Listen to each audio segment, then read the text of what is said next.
Hello friends, आज हम लोग एक नए चैप्टर इतिहास के हड़प्पा सप्ताह पढ़ेंगे। सबसे पहले हड़प्पा सप्ताह की खोज किसने किया? हम लोग जो साहित्यिक स्रोत में पढ़े हैं, स्रोत में इतिहास के स्रोत, उसमें कौन कौन आया? 3 स्रोत आते हैं इतिहास के स्रोत में। कौन कौन? साहित्यिक स्रोत, पुरातात्विक स्रोत और विदेशी लेखकों के विवरण। तो हड़प्पा सत्ता की खोज का श्रेय किसको जाता है? पुरातात्विक स्रोतों को। ये नोट करेंगे, पुरातात्विक स्रोतों को हड़प्पा सत्ता की खोज करने का श्रेय जाता है।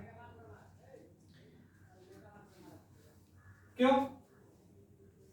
क्योंकि हड़प्पा सत्ता की जो लिपि है, वो क्या है?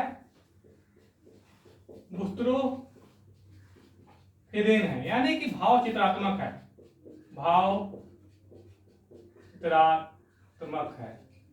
जो अभी तक नहीं पढ़ा गया है, अभी तक नहीं पढ़ा गया है। लिपि तो थी लेकिन पढ़ा नहीं गया है, इसलिए इसके खोज का श्रेय पुरातात्विक स्रोतों को जाता है। और सबसे बड़ी बात है, अगर मान लीजिए कि ये पुरातात्विक स्रोत खोजा और लिपि भी थी, तो इतिहास के विभाजन के आधार पर इसे किस इतिहास में रखेंगे? तो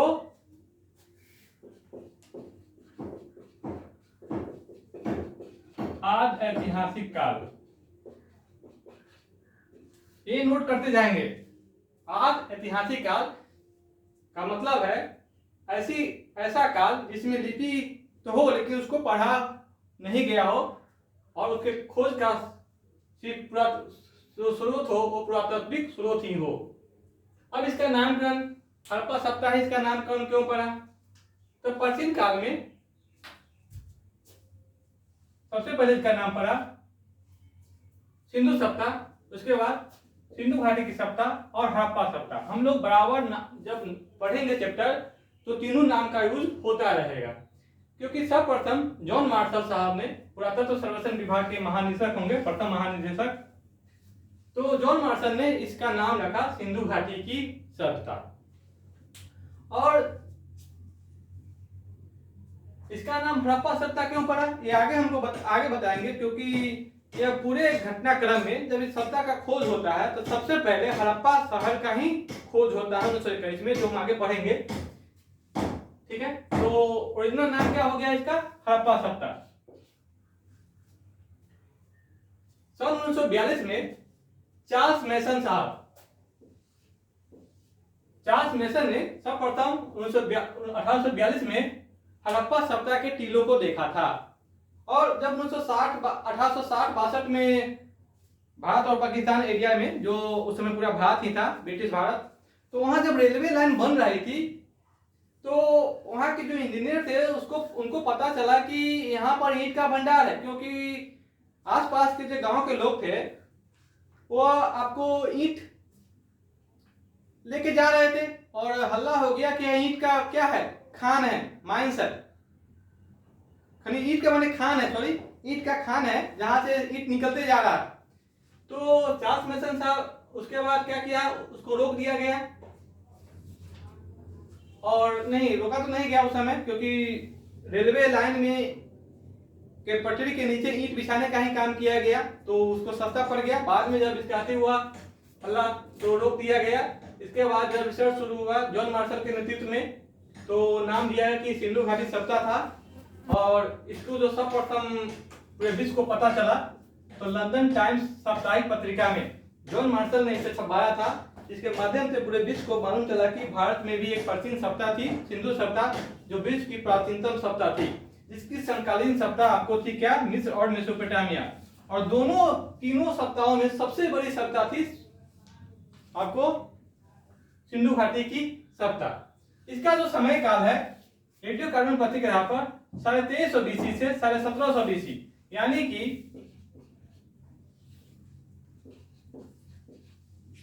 ईस्वी पूर्व से 1750 ईस्वी पूर्व।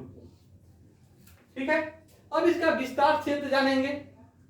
तो सिंधु घाटी के सप्ताह का जो विस्तार क्षेत्र है, हम लोग जब नक्शा पढ़ते हैं तो क्या होता है, उत्तर वाला जो एरिया होता है, जो सॉरी ऊपर वाला एरिया, इसको कहते हैं उत्तरी उत्तर। नीचे वाला दक्षिणी। जो दायां वाला होता है उसको कहते हैं पूर्वी। इधर जो होता है इसको कहते हैं पश्चिमी। ये हम लोग भूगोल के नक्शा में पाठ्यक्रम में पढ़ेंगे। तो सिंधु घाटी सभ्यता का जो उत्तरी भाग था, सबसे उत्तरी, वो मांदा था। ये आपको अभी पड़ता है कश्मीर में, जम्मू एंड कश्मीर में। ठीक है, हम मिटा दिए, आप लिख लीजिएगा उत्तरी अपना। ठीक है, ये मांदा किस नदी किनारे है, तो चिनाब नदी के किनारे। नोट करते रहेंगे, चिनाब नदी किनारे। पूर्वी भाग है आलमगीरपुर, यह आपको यूपी में पड़ता है। यह है हिंडन नदी के किनारे। दाइमाबाद, यह आपको पड़ता है महाराष्ट्र में। ऐसे इमेज करेंगे तो महाराष्ट्र का सिंबल ही है। अब दाइमाबाद करेंगे तो दाइमाबाद किस नदी किनारे है, तो गोदावरी नदी के। देखिए, कोई भी शहर जो है या छोर है, गांव है, सब नदी किनारे ही बसाया गया है, क्योंकि उस समय जो परिवहन का हो, चाहे खेती का हो, कृषि का हो, सारा का साधन क्या था, नदी ही था। और उस समय की हर एक सभ्यता नदी के किनारे ही बसी मिलेगी आपको। ये जो पश्चिमी है सूचकांगेडोर, यह दास नदी के किनारे है और यह पड़ता है बलूचिस्तान में। बलूचिस्तान जो पाकिस्तान में है। यही बलूचिस्तान जो पाकिस्तान से अलग होने के लिए अभी प्रयासरत है, जिस पर कहते हैं कि जब देश आजाद हुआ तो बलूचिस्तान के क्षेत्र में जो हम लोग कहते हैं ना सीमांत गांधी, खान अब्दुल गफ्फार खान, खान अब्दुल गफ्फार खान, इसको कहा जाता है सीमांत गांधी, मतलब वहां के गांधी थे सीमांत। तो उन्होंने भारत अपना जो क्षेत्र था बलूचिस्तान वाला, वो भारत में मिलाना चाहे, लेकिन ऐसा संभव नहीं हो पाया, इसलिए ये अलग देश होने का अपना ऐलान भी कर दिया। परंतु पाकिस्तान की सेना ने क्या किया, जबरदस्ती इस पर कब्जा कर दिया और इसका अभी तक शोषण किया जा रहा है। तो ये हो गया इसका चार बगल का बाउंड्री। अब देखिए दूरी, पूरब से पश्चिम इसकी दूरी है 1600 किलोमीटर और उत्तर से दक्षिण इसकी दूरी है 1400 किलोमीटर। टोटल क्षेत्रफल हो गया आपको, यहां आ जाएंगे 12,99,600 वर्ग किलोमीटर सेमी स्क्वायर, यानी कि लगभग कितना हो जाएगा, 13 लाख वर्ग किलोमीटर। यानी कि यह सप्ताह विश्व की उस समय की सबसे प्राचीनतम सप्ताह में सबसे बड़ी सप्ताह थी। और कहते हैं यह एक नगरीय सप्ताह भी थी, कांस्ययुगीन सप्ताह भी थी। ठीक है, तो धीरे धीरे हम लोग अध्ययन करेंगे एक एक करके। ये इसका चारों का बाउंड्री हो गया। ठीक है, अब हम लोग क्या आएंगे, इसके निवासी। इसके निवासी में हम लोग 4 जाति को देखेंगे, आर्कस्ट्राई, भूमध्यसागरीय, मंगोल और अल्पाइन। कहने का मतलब है यहाँ के जो निवासी थे मिश्रित थे, किसी एक श्रेणी के नहीं थे, मिश्रित जाति थे। लेकिन अगर संख्या के मामले में कहा जाए तो सबसे ज्यादा संख्या भूमध्यसागरीय था। जो वर्तमान में भी भारतीय जो कुछ जनसंख्या है बहुत सारी, वो भूमध्यसागरीय प्रजाति के ही है। जैसे कि इस प्रजाति के जो लोग होते हैं लंबे सिर वाले होते हैं, पतली नाक होती है और दुबले पतले होते हैं, यानी कि मोटे नहीं होते। ठीक है, ये अब हम लोग पढ़ेंगे। वहां तो लिपि हम लोग पढ़ ही चुके हैं, लिपि अभी पढ़ा नहीं गया है, इसलिए इसका कौन सा आज ऐतिहासिक काल करते हैं। अब यहाँ देखिए,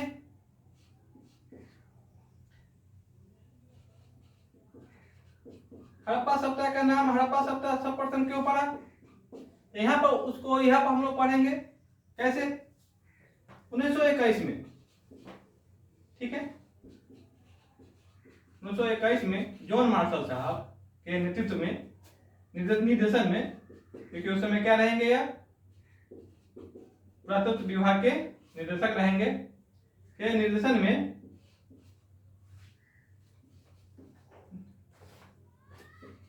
दयाराम बहादुर सैनी, दयाराम बहादुर सैनी बराबर एग्जाम में पूछे गए हैं, इसलिए भूलेंगे नहीं, ने हड़प्पा शहर की खोज की है।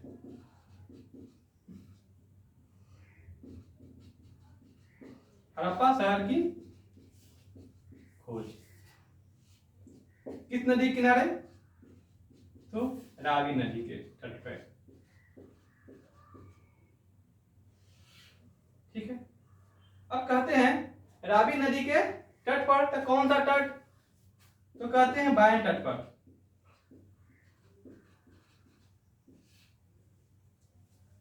ठीक है, अब 1922 में क्या हो जाता है?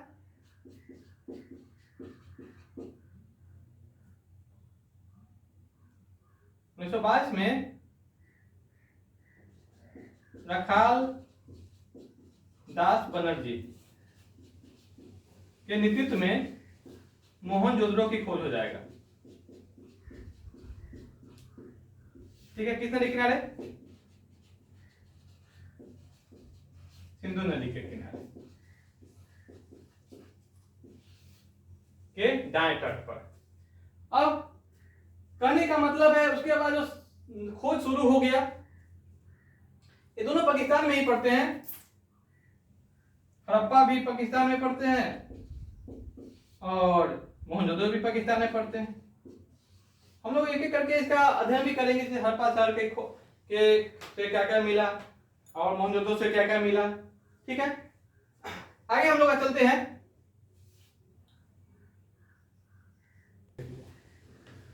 अब आते हैं हम लोग हड़प्पा सभ्यता का आकार कैसा था? तो त्रिभुजाकार था। हड़प्पा सभ्यता एक नगरीय सभ्यता थी। अभी हम लोग नगर के बारे में डिस्कस करेंगे। हड़प्पा सभ्यता क्या थी? है नगरीय सभ्यता थी, क्योंकि खुदाई में जो भी जगह मिले हैं अधिकांशतः शहर के रूप में ही मिले हैं, जैसे मोहनजोदड़ो, हड़प्पा, लोथल, कालीबंगा, चुनुंदरो, सुटकोटा और भी है, जैसे धौलावीरा, राखी गढ़ी और क्या कहते हैं रंगपुर, बनावली इत्यादि। और चूंकि हड़प्पा सभ्यता उस समय की सबसे विस्तृत सभ्यता थी, तो उसको देखते हुए स्टुअर्ट पिगट ने दो शहरों को, जैसे मोहनजोदड़ो और हड़प्पा को हड़प्पा सभ्यता की जुड़वा राजधानी कहा है। दोनों के बीच में और कहेंगे अगर सबसे बड़ी नगर कौन थी? तो मोहनजोदड़ो थी। मोहनजोदड़ो का अर्थ क्या होता है? मोहनजोदड़ो का अर्थ क्या होता है? तो मृतकों का टीला। यहां पर याद कर लेंगे, मोहनजोदड़ो का अर्थ होता है मृतकों का टीला। और इसकी हड़प्पा और मोहनजोदड़ो दोनों क्या थी? हड़प्पा सभ्यता की जुड़वा राजधानी थी या सिंधु सभ्यता की जुड़वा राजधानी थी। किसने कहा? स्टुअर्ट पिगट साहब ने। अब आते हैं हम लोग लोथल, बराबर डिस्कस करेंगे, और सुटकोटा। ये दोनों है बंदरगाह है, सिंधु घाटी सभ्यता की बंदरगाह है, जो हम लोग आगे भी चर्चा करेंगे। चुनुंदरो जो शहर है ये आपको पाकिस्तान में सिंधु नदी के किनारे पड़ता है, पाकिस्तान के पंजाब में। ये आपको मेकअप किट यानी कि श्रृंगार कह सकते हैं, यहाँ पर श्रृंगार का कारखाना कह सकते हैं, इसको कारखाना। और कालीबंगा लेंगे तो इसका अर्थ होता है काले रंग की चूड़िया, काले रंग की चूड़िया। ये आपको राजस्थान के क्षेत्र में पड़ता है, राजस्थान, भारतीय राजस्थान। यहां से आपको भूकंप का भी साक्ष्य पता चलता है। ठीक है, और आगे जैसे जैसे हम लोग बढ़ेंगे हर के बारे में नॉलेज लेंगे। जैसे अब आते हैं सिंधु घाटी सभ्यता की सबसे बड़ी विशेषता क्या थी? दो होता है, एक बराबर एग्जाम में पूछे गए हैं, सिंधु घाटी सभ्यता की विशेषता क्या है और सिंधु घाटी सभ्यता की देन क्या है। तो विशेषता के बारे में आएंगे। सिंधु घाटी सभ्यता की विशेषता है नगर नियोजन। एक ऐसी नगर नियोजन प्रणाली जो वर्तमान में बड़े बड़े इंजीनियरों वैज्ञानिकों के द्वारा भी नहीं बनाया जा सका है। जो उस समय के आज से लगभग 4300 वर्ष पहले ऐसी नगर सभ्यता बन चुकी थी, जो अभी हम लोग के लिए क्या है, सपना है। और हम अभी ITN है, NITN है, तब पर भी ऐसी नगर प्रणाली नहीं बना पाए। थोड़ा सा बारिश क्या हो जाती है, पानी पानी हो जाता है। आइए देखते हैं कैसी नगर प्रणाली थी। कहते हैं नगर को दो भाग में बांटा गया था। नगर को दो भाग में बांटा गया था। एक व्यापारिक केंद्र जहां रिहायशी लोग रहते थे, दूसरा आम लोगों के लिए। तो ए वाला इलाका जो था किलाबंदी था। किलाबंदी और कच्ची ईंटों के चबूतरों पर बनाए गए थे और पक्की ईंटों के क्या था, घेराबंदी था, जहां व्यापार का केंद्र था और रिहायशी लोग, बड़े बड़े लोग, व्यापारी लोग रहते थे। और ये आम जनों के लिए बनाए गए थे। और सबसे बड़ी बात है, जो नगर बनाए गए थे दूर से देखने पर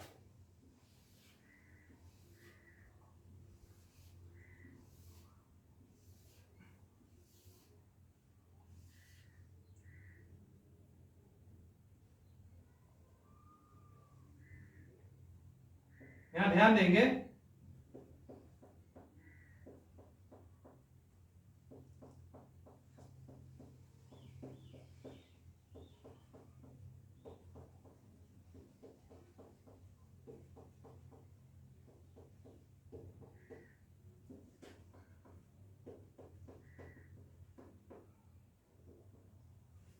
एक दूसरे को समकोण पर काटते थे। और जो इसको ऐसे ही बनाना उचित होगा, जो इससे शतरंज होता है, मिटाना आप अपना कर लेंगे, ठीक है। शतरंज जो ऊपर से देखने पर लगता था कि ये शतरंज की दिशा है। हर एक सड़क एक दूसरे को समकोण पर काटती थी।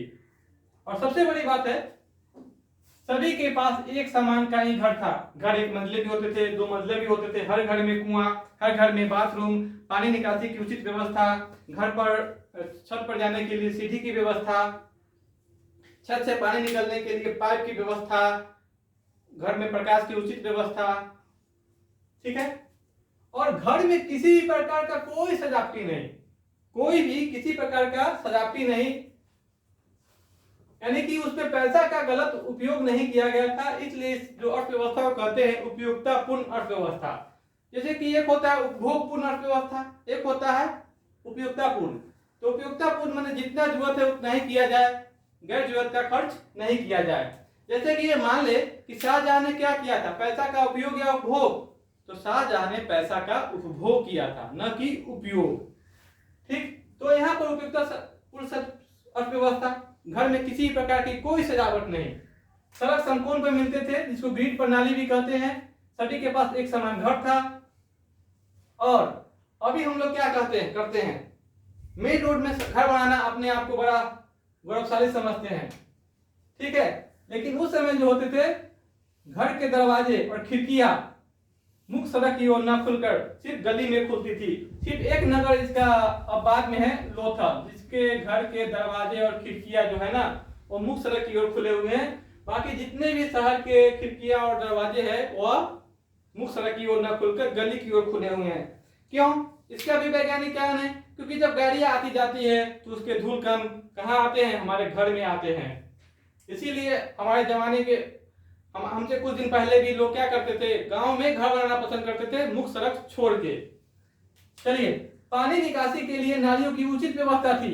आज जानते हैं नाली बहुत ही ढकी हुई थी। और मान लीजिए नाली है, एक निश्चित दूरी पर मेन होल बनाए जाते थे और ये ढकी हुई होती थी। यहाँ पर बॉक्स होता था जिसको खोलकर उसमें घुसकर वहां से गंदगी निकाल लिया जाता था। जो भी गंदगी गड्ढा में गिर गया और पानी सुचारू रूप से चलता रहता था।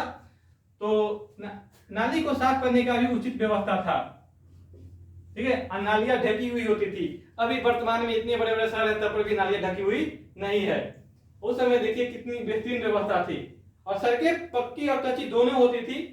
इतना याद करेंगे। देखिए ईंट जोड़ने की पत्ती क्या थी? English bond.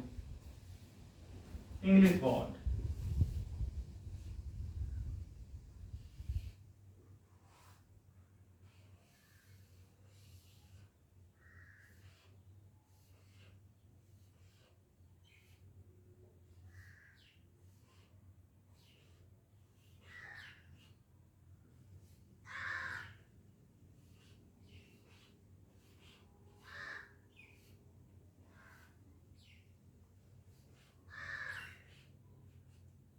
चलिए इतना ही ले लीजिए।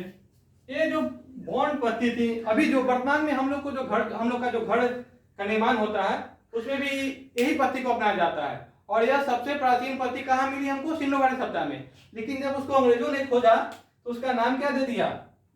English bond.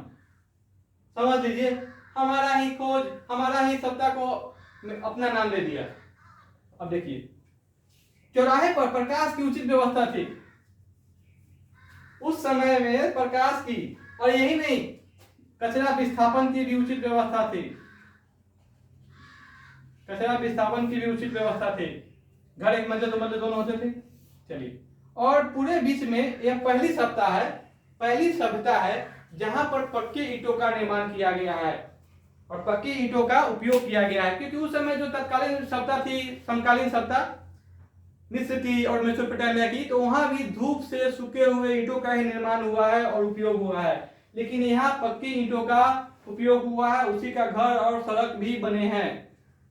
और इसका आकार कैसा है? वर्तमान ईंटों की तरह आयताकार, और लंबाई, चौड़ाई और ऊंचाई देख रहे हैं।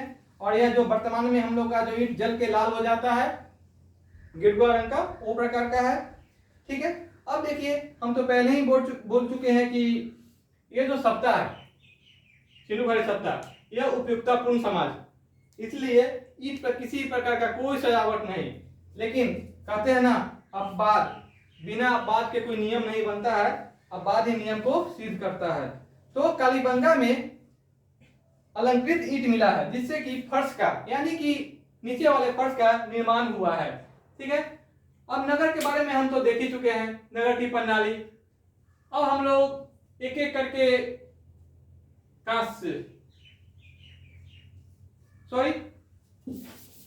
अब हम लोग पढ़ेंगे कांस्य सभ्यता। सिंधु घाटी सभ्यता कौन सी सभ्यता थी? कांस्य युगीन सभ्यता थी। कांस्य युगीन। ठीक है,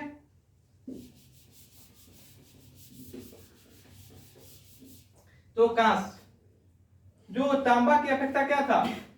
कड़ा था। तांबा प्लस टीन से बना था।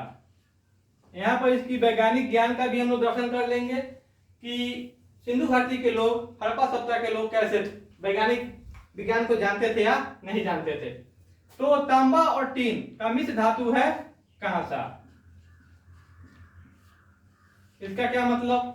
तो लोग ने वैज्ञानिक पद्धति का उपयोग करना सीख गया था, दो धातु को मिलाकर एक धातु बनाना सीख चुका था, जिसे कांसा का निर्माण हुआ। और दोनों बड़ी बात है कि तांबा भी आपको राजस्थान के खेतरी और अफगानिस्तान, और टीन तो अफगानिस्तान से ही मंगाया जाता था, क्योंकि भारत में इसका कोई उस समय का कोई साक्ष्य नहीं है। यानी कि विदेश व्यापार भी होता था, जो हम लोग पढ़े थे व्यापार में, क्योंकि बिना सिंधु सभ्यता का जो व्यापार था वो सिंधु घाटी सभ्यता के पक्ष में था। सिंधु घाटी सभ्यता के पक्ष में था, क्योंकि बिना कोई सरप्लस इकोनॉमी के उस सभ्यता का विकास नहीं हो सकता है। इसी पर यही कारण है कि सिंधु घाटी सभ्यता का जो व्यापार था वो इसके पक्ष में था। यही कारण है कि यह जो सभ्यता था नगरीकरण सभ्यता को प्राप्त कर सका था, और इसका व्यापार बहुत विकसित भी था। ठीक है, आगे हम लोग पढ़ेंगे धीरे धीरे एक एक नगर करके। ठीक है, मोहनजोदड़ो, सबसे पहले शहरों के बारे में जब जानेंगे सिंधु घाटी सभ्यता के, तो सबसे पहले हम लोग मोहनजोदड़ो को जानेंगे, क्योंकि सत्ता का सबसे बड़ी नगर 1922 में इसका खोज किया गया राखाल दास बनर्जी के द्वारा। कहा? सिंधु नदी के दाएं तट पर। ये वर्तमान में अभी स्थान कहां पर है? तो पाकिस्तान के सिंध प्रांत के लाड़काना जिले में। ठीक है, इसका विस्तार लगभग 5 किलोमीटर के रेडियस में है। ठीक है, अब यहां से क्या क्या चीज मिला है? तो विशाल स्नानागार, एक ऐसा स्नानागार है जो कहते हैं 11.88 मीटर लंबा और 7.01 मीटर चौड़ा और 2.43 मीटर गहरा। इसका इतना माने क्षेत्रफल था, एरिया था, और यह पक्की ईंटों से बना हुआ स्नानागार था। कहते हैं कि इसके एक ओर जहां कुएं खोदे गए थे उसमें पानी रखने के लिए, दूसरी ओर छोटे छोटे घर बनाए गए थे ताकि लोग अपने कपड़े वहां पर बदल सके, और उससे होकर फिर उसके गंदे पानी को निकालने के लिए भी नाली की उचित व्यवस्था थी। स्नानागार में उतरने के लिए सीढ़ियां बनाई गई थी, और कहा जाता है कि पुरातत्वविदों द्वारा कहा जाता है कि इसका उपयोग लोग धार्मिक आयोजनों के समय पर किया करते थे। वर्तमान में हमारे समाज में जो है, जब भी कोई धार्मिक आयोजन होता है तो लोग, घर के लोग स्नान करने कहाँ जाते हैं? तालाब या पोखर में, या बगल में नदी है तो नदी में। तो उसी का यहाँ पर अध्ययन करना है कि विशाल स्नानागार में क्या क्या होता था, और उस समय जितनी बेहतरीन व्यवस्था थी, जैसे कपड़ों के बदलने के लिए छोटे छोटे रूम बनाए गए थे, उसमें पानी डालने के लिए आपको कुएं रखे गए थे, प्लस गंदे पानी निकालने के लिए नालियों की व्यवस्था थी। इसीलिए मार्शल साहब ने, यानी कि जॉन मार्शल ने इसे तत्कालीन विश्व का आश्चर्यजनक निर्माण कहा है। देख रहे हैं ना, तत्कालीन विश्व का आश्चर्यजनक निर्माण। अब अगला आते हैं विशाल अन्नागार। अन्नागार का मतलब हो गया यहाँ अन्न रखने का भंडार। कहने का मतलब है सिंधु घाटी सभ्यता एक नगरीय सभ्यता थी, लेकिन बिना कृषि के सरप्लस उपज के आप एक नगरीय व्यवस्था का निर्माण नहीं कर सकते थे उस समय। तो सरप्लस अनाज को रखने के लिए अन्नागार का निर्माण कराया गया था, जो मोहनजोदड़ो की सबसे बड़ी इमारत थी। और अधिकांश शहरों में सिंधु घाटी सभ्यता के अधिकांश शहरों में अन्नागार का निर्माण हुआ था। अब आते हैं हम लोग नर्तकी की कांस्य प्रतिमा। वहां एक नाच करती हुई एक ऐसी प्रतिमा मिली है कांस्य की, जिसका कमर के ऊपर का भाग खुला है, यानी कि कोई उस पर किसी प्रकार का कोई कपड़ा नहीं है। एक बार नेट के एग्जाम में भी आया था, डांसिंग गर्ल की प्रतिमा कहां से मिली है। ठीक है, तो यह कांस्य की प्रतिमा थी, डांस कर रही है, और सबसे बड़ी बात है इसका जो कमर के ऊपर का है वो ढका हुआ नहीं है। इससे पता क्या चलता है कि सिंधु घाटी सभ्यता में क्या नहीं थी? पर्दा प्रथा नहीं थी। अब आते हैं पुजारी की योगी की मूर्ति। वहां एक ऐसे पुजारी की मूर्ति मिली है जिसे पता चलता है कि उसने उस समय वो योग कर रहा है, यानी कि योग का विकास उस समय हो चुका था। और यही नहीं, उसका जो चादर ओढ़ने का ढंग था, अभी वर्तमान में हम लोग जब अति करते हैं उसके साथ, तो ऐसा चादर ओढ़ने का ढंग आपको शॉल हमारे महानायक अमिताभ बच्चन, हम लोग इसको राजीव गांधी स्टाइल के नाम देते हैं। राजीव गांधी जी भी ऐसे ही चादर ओढ़ते थे, जिसमें दाहिना हाथ, बायां हाथ भले चादर के अंदर हो, दाहिना हाथ चादर से बाहर हो, ताकि चादर ओढ़े हुए भी आप क्या करें? काम कर सके। तो जो पुजारी योगी की मूर्ति है वो कहाँ मिली है? मोहनजोदड़ो में, जो किसी प्रकार का चादर ओढ़े हुए है। तो अमिताभ बच्चन जी का ख्याल कर सकते हैं, यानी कि दाहिना हाथ खुला है और बायां हाथ ढका हुआ है, और वो योग की मुद्रा में है। अब आएंगे पशुपतिनाथ की मूर्ति यानी कि शिव की मूर्ति। भगवान शिव की मूर्ति एक मुद्रा पर प्राप्त हुई है जिसके चारों ओर क्या है, जानवर है, हाथी, गैंडा, चीता और भैंसा। ठीक है, चारों ओर 4 जानवर का साक्ष्य मिला है और जिससे पता चलता है कि क्या थे, पशु के देवता थे, यानी कि जो वर्तमान बाद में आके क्या बनेंगे, शिव के। और उस समय शिवलिंग की भी पूजा की जाती थी, शिवलिंग की पूजा की जाती थी क्योंकि मोहनजोदड़ो में शिवलिंग का कारखाना मिला है, मोहनजोदड़ो में शिवलिंग का कारखाना मिला है। तो सोचने वाली बात है कि उस समय भी लोग शिवलिंग की पूजा करते थे। यही कारण है कि जो उस समय जितने भी हम लोग देवी देवता की पूजा करते थे वो सारी देवी देवता की पूजा वर्तमान में हम लोग करते हैं, चाहे पेड़ पौधे। इसी कारण कहा जाता है कि सिंधु घाटी सभ्यता की देन क्या है हम लोग को, तो धर्म है, जो हम लोग आगे पढ़ेंगे भी। मोहनजोदड़ो के पश्चिमी भाग में स्थित टीला है, दूर टीला है, जहां पर स्तूप मिला है। ठीक है, यह स्तूप अब उस समय बौद्ध धर्म का विकास तो हुआ नहीं था, तो फिर स्तूप कहां से मिला, तो बाद में इसे कुषाण शासक कनिष्क ने बनाया था, तो वहां पर कनिष्क का बनाया गया स्तूप भी मिला है, जिसे हम लोग स्तूप टीला भी कहते हैं, जो मोहनजोदड़ो के पश्चिमी भाग में मिला है। अब हड़प्पा, ठीक है, पाकिस्तान के पंजाब प्रांत में स्थित मोंटगोमरी जिले में रावी नदी के बाएं तट पर स्थित है। यहाँ 1921 में इसे दयाराम बहादुर सहनी ने इसकी खोज किए थे। इसलिए हड़प्पा सभ्यता का जो खोज का उपाधि मिलता है, किसको मिलता है, दयाराम बहादुर सहनी को, क्योंकि सर्वप्रथम सिंधु घाटी सभ्यता में किस शहर का खोज होगा, तो हड़प्पा का खोज होगा, ये नोट कर लेंगे। यहाँ से भी विशाल अन्नागार की प्राप्ति हुई है, यहाँ अन्नागार की एक श्रृंखला भी मिल गई है, ठीक है ना। और 837 समाधि की कब्रिस्तान मिली है, यानी कि 37 आकार का एक कब्रिस्तान मिला है। तो कहां से मिला है, तो हड़प्पा से मिला है। सिंधु घाटी सभ्यता में अभिलेख युक्त मूढ़े सबसे ज्यादा कहां से मिले, हड़प्पा से मिले। माने ऐसे मूढ़े जिस पर अभिलेख लिखे गए हों वो आपको सबसे ज्यादा हड़प्पा से मिले हैं। स्त्री के गर्भ से निकला हुआ पौधा, एक ऐसी मूर्ति मिली है जिसमें स्त्री के गर्भ से पौधा निकलता हुआ दिखाई दिया गया है, जिसे हम लोग धरती की उर्वरता देवी, धरती देवी या उर्वरता देवी, इसको हम धरती देवी भी कह सकते हैं, धरती देवी या उर्वरता देवी का प्रतीक मानते हैं, क्योंकि उस समय अभी भी वर्तमान में हम लोग धरती का पूजा किस आधार पर करते हैं, ये हमें उपजा देती है, जीवन जीने का आधार देती है। तो उस समय भी हम लोग यही करते थे। पीतल का बना हुआ इक्का गाड़ी मिला है, जिस पर वस्तुओं धोने का काम मिलता था, काम होता था। हड़प्पा की मुहरों पर सबसे अधिक एक सींग वाले पशु का अंकन मिला है। आप लोग अभी वर्तमान में कुछ साल पहले एक मूवी भी आई थी मोहनजोदड़ो, जिसमें हमारे ऋतिक रोशन जी क्या थे, मुख्य रोल किए थे।